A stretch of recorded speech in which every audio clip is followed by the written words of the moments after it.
The room erupted in applause as the price climbed, and my hands went cold because I knew that painting the way you know your own reflection in bad lighting. The white gallery lights flattened the colors just enough to reveal the flaw I had left on purpose, a thin drag of blue where my wrist had cramped years ago. My chest tightened, not from surprise, but from recognition. If you're listening to this and you've ever trusted someone with something that mattered to you, subscribe and tell me where you're listening from, because stories like this don't stay rare for long. I stood there invisible among polished shoes and quiet excitement, watching my life being praised under another name. The smell of wine and fresh paint mixed in the air, and I felt the past press forward, heavy and undeniable. That was the moment I understood this wasn't a mistake, and nothing about my silence had protected me. That was the moment everything began to unravel. I was standing at the back of an auction room in Portland, Oregon when my life split open. I am 68 years old, and I used to be a painter, the kind who chased light for weeks. Now I was invisible, hired help in black, watching a canvas climb past $300,000 under white lights. The applause sounded distant as I recognized the bend of the river, the stubborn oak, the place where green turned wrong because I mixed too much blue and never fixed it.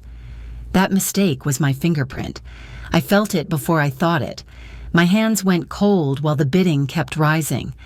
Then the screen named the artist, and the room leaned toward her brilliance. She was my daughter-in-law, radiant, accepting praise meant for work I had carried alone, years folded inward. I remembered the hours, the drafts, the quiet promise I made to myself when the paint finally settled. I did not cry. I stood still, counting breaths, watching strangers celebrate what they believed was discovery. In that stillness, the truth landed cleanly. Paintings do not travel by accident. Signatures do not change themselves. This was not coincidence, not confusion, not fate being cruel. This was theft, patient, and it forced me to look backward, to ask how I became small here. I went back to that quiet year after my husband died, when mornings became tasks instead of choices. Grief narrowed my days. Bills arrived. The house needed keeping, and I learned how to be practical before I learned how to breathe again. I took work that asked for my hands, not my history, and I told myself this was temporary. Slowly. I stopped mentioning the studio.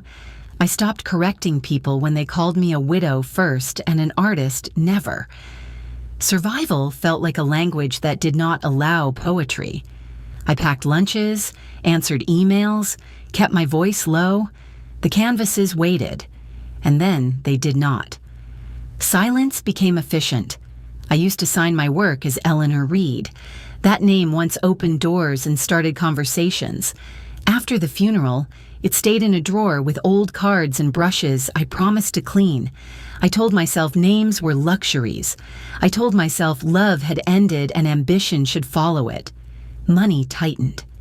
I learned how to stretch groceries, how to accept help without asking questions, how to be grateful and small at the same time.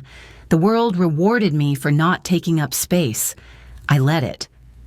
What I did not admit, even to myself, was that I stopped believing my work mattered, not to galleries, not to family, not even to me.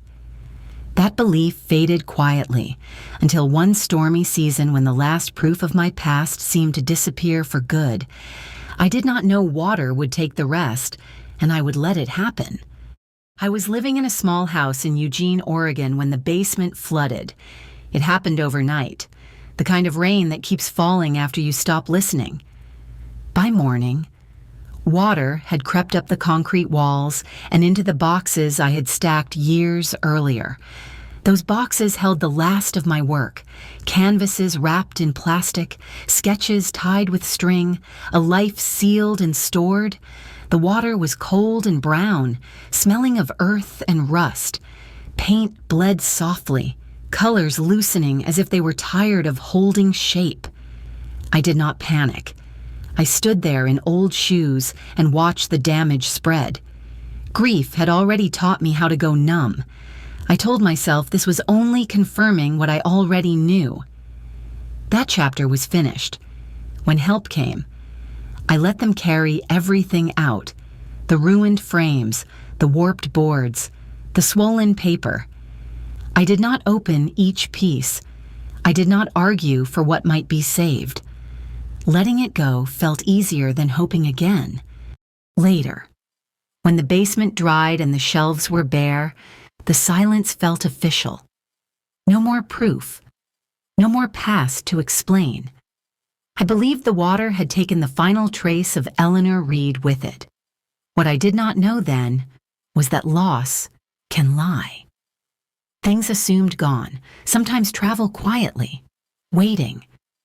Years later, standing close to art again, I would learn that the flood did not end the story. It only moved it out of sight. And I believed that distance meant peace, not unanswered questions. I started taking catering shifts at galleries because groceries do not wait for pride. The work put me back inside white rooms that smelled of polish and wine, places I once entered with canvases under my arm. Now I wore black and learned how to disappear along the walls. I poured drinks beneath paintings while conversations floated past me. People talked about brush pressure, restraint, knowing when to stop. I kept my face still, because those were lessons I had learned decades earlier. My hands remembered even when my life did not. My daughter-in-law's name began to appear more often. Invitations, murmurs of promise, a tone of admiration that followed her through the room. I watched her work hang clean and confident, and I felt something close to pride before it turned sharp. Certain shapes felt familiar. Certain choices lingered too long in my eye. I told myself this was vanity. Art repeats itself. Influence travels. Families share taste. I reminded myself that grief makes patterns where none exist. It was easier to believe I was imagining things than to disturb the fragile peace we had built. So I carried trays. I kept quiet. I practiced being invisible in a world I once belonged to. Denial became a form of kindness, or so I thought, and I held on to it carefully until one night when recognition arrived too clearly, and I could no longer look away from myself. I was back in that auction room, the air tight with anticipation as the bidding climbed. Each raise landed like a small ooter in my chest, not loud, just steady. I watched the painting under the lights, forcing myself to breathe slowly, as if distance could still protect me. Then my eyes settled on the lower edge of the canvas. There was a faint drag in the brushwork, a place where the paint thinned unevenly because my wrist had cramped late that night. I had debated correcting it and decided not to. That hesitation lived there forever. No one else could have known it existed. My stomach tightened. Heat rose up my neck. I felt my pulse in my ears. But my mind sharpened. I scanned the rest of the surface, moving methodically. The layering sequence was wrong by textbook rules, but right by instinct. The underpainting bled through in the exact way I always allowed, refusing to fully bury earlier decisions. Denial tried once more. I told myself memory lies. That time reshapes certainty. But anger cut through that softness cleanly. This was not resemblance. This was repetition, down to the smallest mercy I had given myself as an artist. The room erupted again as the price climbed higher. Applause brushed past me, but I stood still, grounded by something solid at last. Suspicion had shape now. Proof had weight. By the time the final bid landed, I was no longer frozen. I was awake. I left the room knowing sleep would not come, because the night ahead belonged to questions, timelines, and the slow reconstruction of how my life had been quietly taken from me. I did not go home after the auction. I drove until the city thinned out and parked under a buzzing light at an all-night diner. It was just after midnight, the kind of hour where thinking feels unavoidable. I sat with cold coffee and let the night stretch. At first, my mind kept circling the painting itself, but anger does not solve puzzles. So I slowed down. I replayed the flood, the boxes, who helped me that week, who had keys, who insisted on sorting instead of me because I was overwhelmed and grateful and tired. Details I had dismissed began to line up.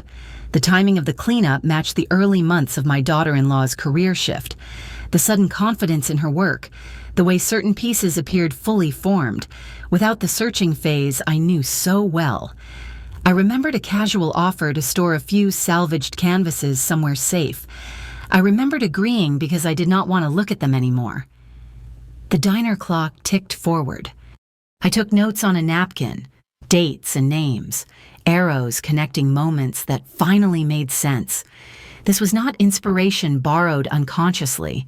This was access, opportunity, planning. Grief loosened its grip and something harder took its place. Rage, but clean, useful. I saw how my silence had made room, how my trust had been convenient, how family had provided cover that no stranger could. By the time the sky began to lighten, the story was clear. What was taken did not drift away in water. It was carried out deliberately, piece by piece, by someone who knew exactly what it was worth. I folded the napkin carefully. Thinking was done. The next step would be proof. I spent the next days opening boxes I had not touched in years. Closets, storage bins, envelopes tucked behind tax files. What I found was not dramatic, just steady proof. Photographs of canvases leaning against my old studio wall, dates written on the backs in my handwriting, sketchbooks filled with process notes, color tests, and corrections I never bothered to hide. I remembered thinking documentation was for people who planned to be remembered. Back then I painted because I had to, not because I expected defense. Now those quiet records mattered. They showed sequence, growth, decision-making that could not be guessed. I laid everything out on the dining table and started organizing. Timelines emerged. Styles evolved. I could see which works belonged to which years without doubt. The anger eased into focus. This was my life, visible again. I reached out to a gallery owner I had trusted long ago, someone who knew my work before I disappeared. I sent images, notes, dates. The response came back measured and careful, confirming what I already knew. The authorship was clear, the consistency unmistakable. That confirmation steadied me. It also unsettled me. As I compared my records to recent shows and catalogs, patterns repeated. Too many similarities, too much alignment. This was not one painting. It was a practice. And I was no longer the only one who might have been erased. The scope widened in my mind, and with it came responsibility. Because if it happened to me, it meant others were likely questioning their own vanished histories too now. I thought understanding my own loss would be the end of it. Then the evidence kept pointing outward. Dates overlapped. Styles echoed across shows credited to the same rising name. Techniques I knew from support groups and late conversations with other older artists resurfaced where they did not belong. I began to see who was missing. Elderly painters who stopped exhibiting. Widows who downsized, people whose work vanished quietly when storage failed or families stepped in to help. The pattern favored silence and trust. It favored those taught not to cause trouble. An art appraiser confirmed my unease without drama. The similarities were too precise, the transitions too abrupt to be coincidence. This was not homage. It was harvesting. Careful and selective, aimed at creators least likely to fight back. The shock settled deeper than anger.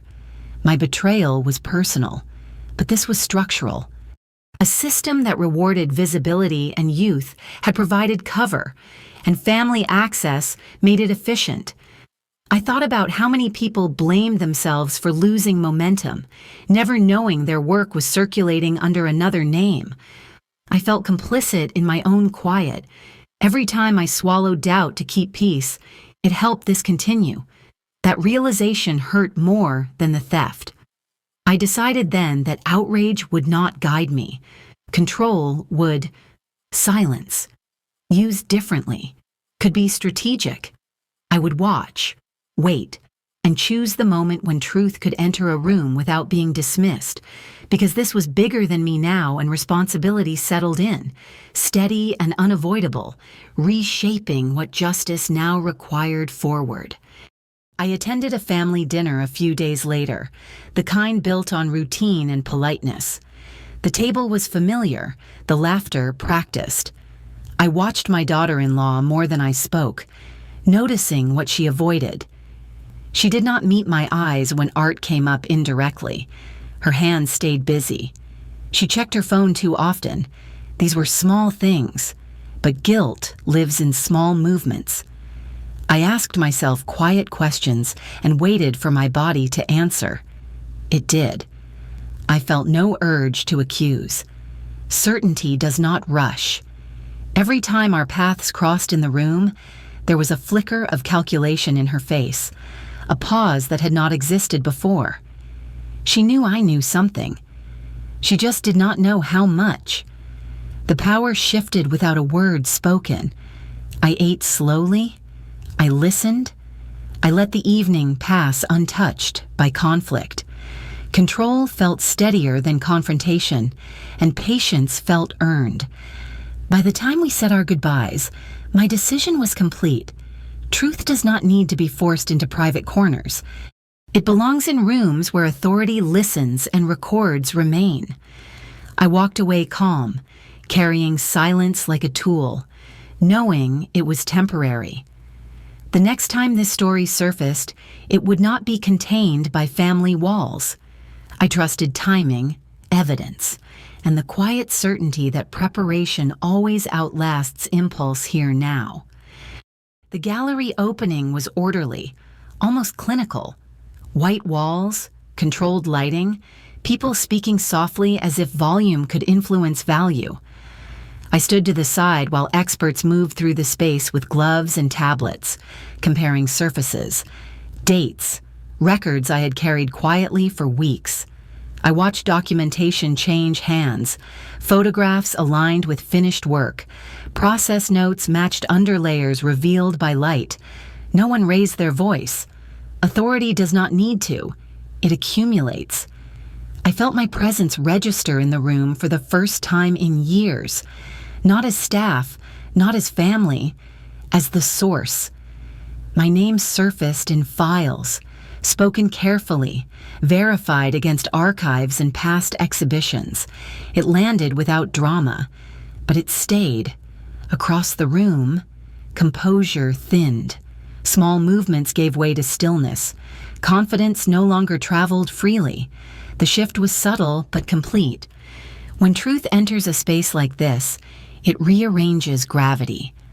I did not smile. I did not look for apology. Satisfaction would have cheapened the moment. What mattered was permanence. Records update. Credits correct. Ownership returns to where it belongs. The painting no longer floated without history. It carried mine again, formally, visibly, beyond denial. Invisibility ended not with confrontation, but with confirmation. As the evening wound down, procedures replaced speculation. Follow-ups were scheduled.